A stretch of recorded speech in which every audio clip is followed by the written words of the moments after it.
இப்போ பன்னீர் பீஸாவுக்கு பேஸ் வந்து நம்ம இது பண்ணிவிட்டு ப்ளஸ் மாதிரி ஷீட்டாக இருக்குமில்ல, இந்த மாதிரி ஷீட்டு மில்கி மிஸ்ட்டுது அதை வச்சுருக்கோம் கட் பண்ணிவிட்டு. இப்போ வந்து சில்லி ஃப்ளேக்ஸ் போட்டது பன்னீரை அடுக்கிறோம். அடுக்கிட்டு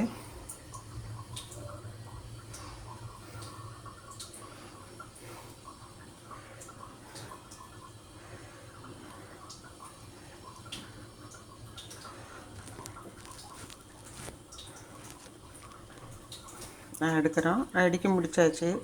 இப்போ வந்து மறுபடியும் அதே ஷீட்டு மேலே போட்டுட்டு சாஸ் போட்டால், சில்லி ஃப்ளேக்ஸ் போட்டு இது ஹர்ப்ஸ் போட்டால் ரெடி டு ஈட் பீஸா. ஏற்கனவே இது வந்து நான் ரெடிமேட் இதுதான்.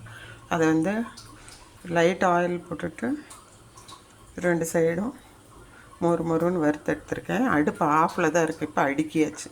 மறுபடியும் மேலே ஒரு அடுக்கு வச்சுட்டு க்ளோஸ் பண்ணிவிட்டு 1 நிமிஷம் மறுபடியும் மெல்ட் பண்ணணும். மூடி வச்சு. ஓகே.